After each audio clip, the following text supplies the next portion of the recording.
ओम श्री गणेशाय नमः। मित्रों, आज इस वीडियो के माध्यम से हम बात करेंगे श्री रामचरितमानस अयोध्या कांड से श्री सीता राम संवाद। आज का मित्रों प्रसंग हमारा है जो हम अपना पिछला प्रसंग बनाए थे। श्री राम और माता कौशल्या का संवाद जो हुआ था उस पे चर्चा की थी। और ये मित्रों आज हमारी चर्चा श्री सीता राम संवाद है। जब श्री रामचंद्र जी वन के लिए चलते हैं तो जो राम और सीता के बीच में वार्ता हुई उसके बारे में मित्रों हम इस प्रसंग के माध्यम से आप लोगों से जानकारी साझा करेंगे। तो बिना देरी के मित्रों हम शुरू करते हैं। मातु समीप कहत सकुचाही और बोले समो समुझि मन माही। राजकुमारी सिखावन सुनहु आन भांति जिय जनि कछु गुनहु। माता के सामने सीता जी से कुछ कहने में सकुचाते हैं, पर मन में यह समझ कर कि यह समय ऐसा ही है वे बोले, हे राजकुमारी मेरी सिखावन सुनो, मन में कुछ दूसरी तरह ना समझ लेना। आपन मोर नीक जो चाहूं बचन हमार मानि ग्रह रहा हूँ। श्री रामचंद्र जी सीता जी से कह रहे हैं मित्रों, आयसु मोर सासु सेवकाई और सब विधि भामिनी भवन भलाई। जो अपना और मेरा भला चाहती हो तो मेरा वचन मानकर घर रहो। हे भामिनी मेरी आज्ञा का पालन होगा, सास की सेवा बन पड़ेगी, घर में रहने में सभी प्रकार से भलाई है। एहि ते अधिक धर्म नहीं दूजा, सादर सास ससुर पद पूजा। जब जब मातु करी सुधि मोरी, हुई है प्रेम विकल मति भोरी। आदर पूर्वक सास ससुर के चरणों की पूजा सेवा करने से बढ़कर दूसरा कोई धर्म नहीं है। जब जब माता मुझे याद करेगी और प्रेम से व्याकुल होने के कारण उनकी बुद्धि भोली हो जाएगी, वे अपने आप को भूल जाएंगी। तब तब तुम कही कथा पुरानी, सुंदरी समुझायो मृदुबानी। कहो स्वभाव सपथ सत मोही, सुमुखी मातु हित राखो तो ही। हे सुंदरी, तब तब तुम कोमल वाणी से पुरानी कथाएं कह कह कर इन्हें समझाना। हे सुमुख, मुझे सैकड़ों सौगंध हैं, मैं यह स्वभाव से ही कहता हूँ कि मैं तुम्हें केवल माता के लिए ही घर पर रखता हूँ। गुरु श्रुति सम्मत धर्म फलो पायु विनय कलेश। हठ बस सब संकट सहें, गाल बनहुस नरेश।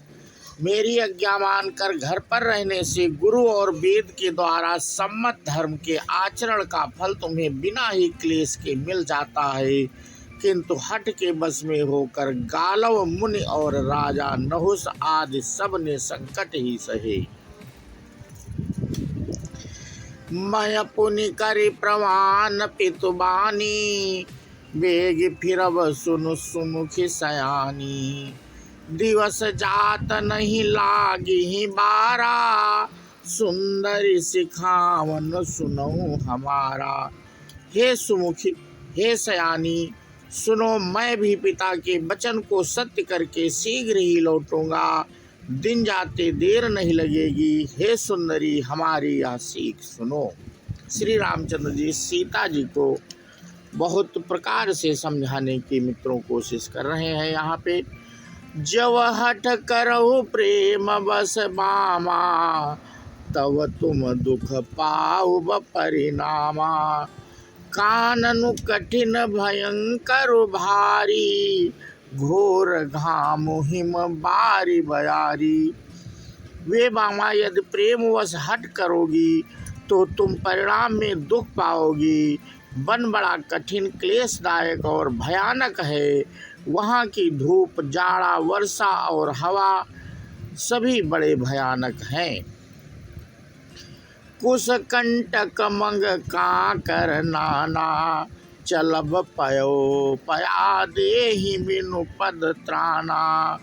चरण कमल मृदु मंज तुम्हारे, मार्ग अगम भूमि धर भारी। रास्ते में कुछ कांटे और बहुत से कंकड़ हैं, उन पर बिना जूते के पैदल ही चलना होगा। तुम्हारे चरण कमल कोमल और सुंदर हैं और रास्ते में बड़े बड़े दुर्गम पर्वत हैं। कंदर खोह नदी नद नारे, अगम अगाध ना जाहि निहारे। भालु बाघ ब्रक के हरि नागा, करहि नाद सुनी धीरज भागा। पर्वतों की गुफाएं, खोह, दर्रे, नदियां, नद और नाले ऐसे अगम्य और गहरे हैं कि उनकी ओर देखा तक नहीं जाता।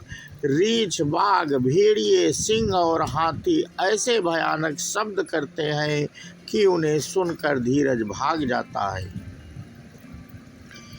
भूमि शयन बल कन बसन, असनु कंद फल मूल। ते की सदा सब दिन मिलहीं, सुबह समय अनुकूल। जमीन पर सोना, पेड़ों की छाल के वस्त्र पहनना और कंदमूल फल का भोजन करना होगा, और वे भी क्या सदा सब दिन मिलेंगे।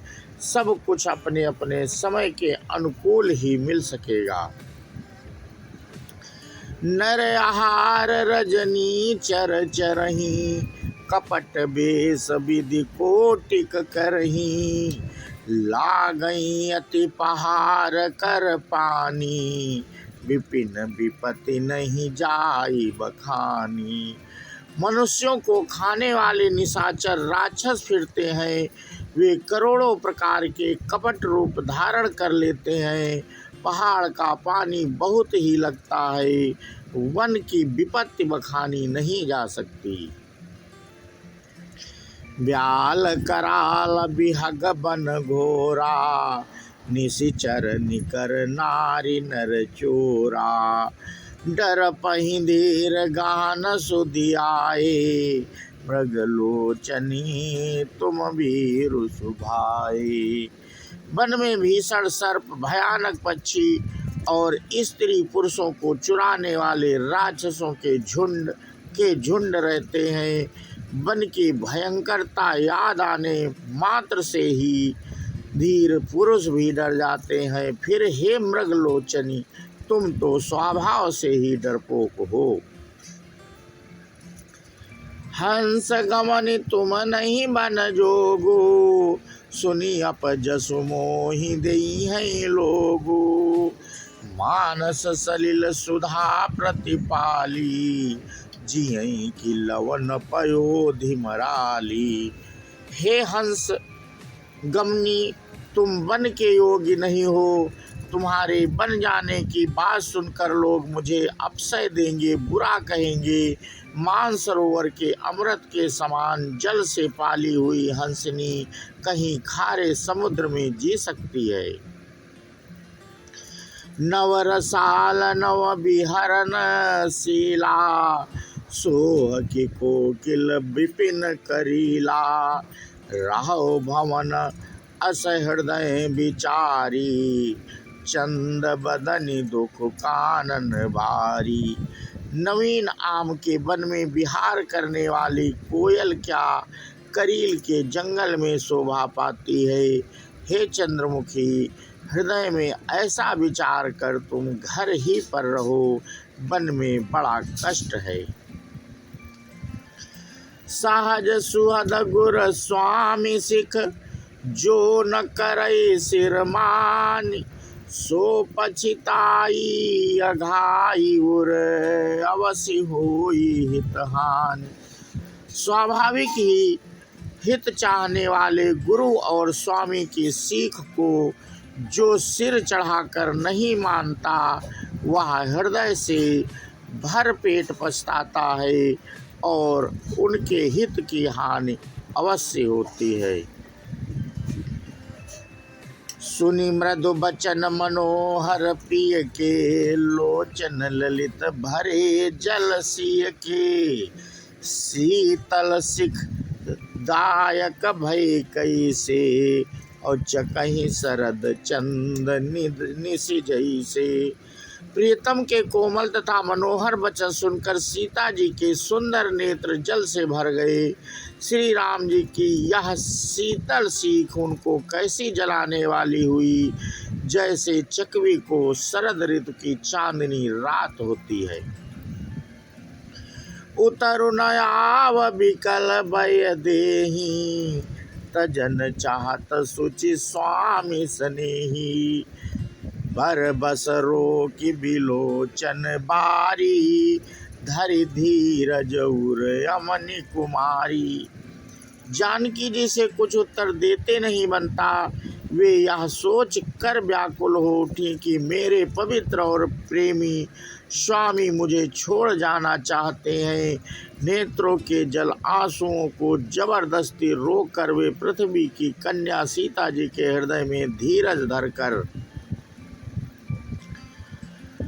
लागे सासु पग कहा कर जोरी, क्षम विदेवी बड़ी अभिनय मोरी, दीन प्राणपति मोहि सिख सोई, जय विधि मोर परम हित होई।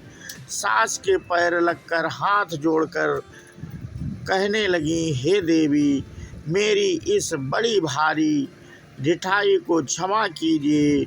मुझे प्राणपति ने वही शिक्षा दी है जिससे मेरा परम हित हो। मैं पुनि समुझ दीख मन माही, और पिय वियोग सम दुख जग नाही।